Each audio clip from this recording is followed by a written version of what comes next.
Yeah, it's gonna be that kind of night.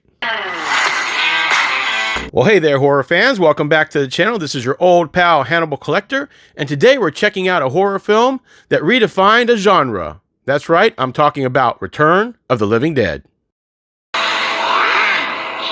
So grab your brains, snacks, and let's get this party started. Released in 1985, this film isn't just another zombie film. It's a wild blend of horror and comedy that keeps you laughing in between the screams. How do you kill something that's already dead? Well, how do I know, Fred? I don't know. Let me think. It's not a bad question, Bert. Directed by Dan O'Bannon, who also co-wrote the original Alien film, O'Bannon brings his directing genius to a whole new level here. Say hello. The dead have risen from the grave.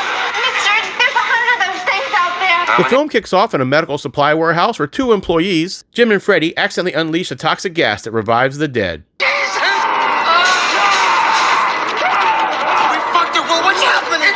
The cadaver! The cadaver!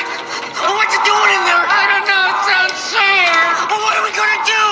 Lock it in! Yeah! Oh, Jesus! Jesus Christ! I mean, who didn't see that coming, right? You can't have living dead if you just have dead. Oh, and Freddy's in for a rude awakening. Because this isn't just any old zombie movie. Let me ask you a question, kid. Did you see that movie, Night of the Living Dead? Because these zombies are fast, smarter, and they love brains.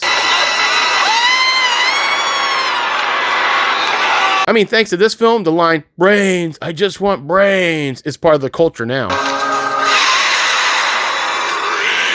So let's talk about these characters, shall we? I mean, we've got our hapless heroes, Freddy, who's so clueless, he'd trip over a wireless internet connection.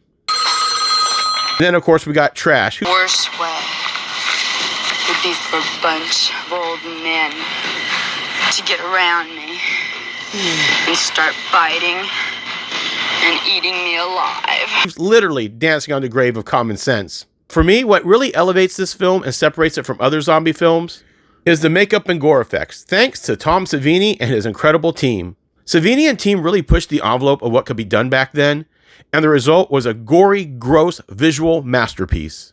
This zombie film is one that put its own twist on things. These zombies could think, talk, and kind of had their own personality.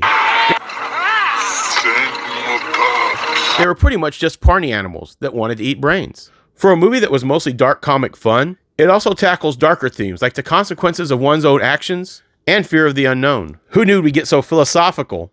Now, if zombies start quoting Nietzsche, I think I'm out. And we've got to mention the soundtrack. The punk rock score perfectly matches the chaotic energy of the film.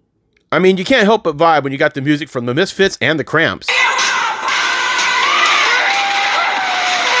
This might just be the soundtrack of the apocalypse. So my final thoughts are, The Return of the Living Dead is a perfect horror movie for any horror fan. It should be at the top of most any zombie list out there. It's that perfect, darkly comedic horror that has just as much scares as it does laughs, and it's also in on the joke, which makes it a fun ride by yourself or with a group of friends. Well, that was my day 26, everybody. I hope you guys are having a fantastic day. I know I'm having a great one. So until next time, this is your old pal, Hannibal Collector, signing off. Right. How are we gonna kill it? Maybe you can't kill it. Maybe you won't.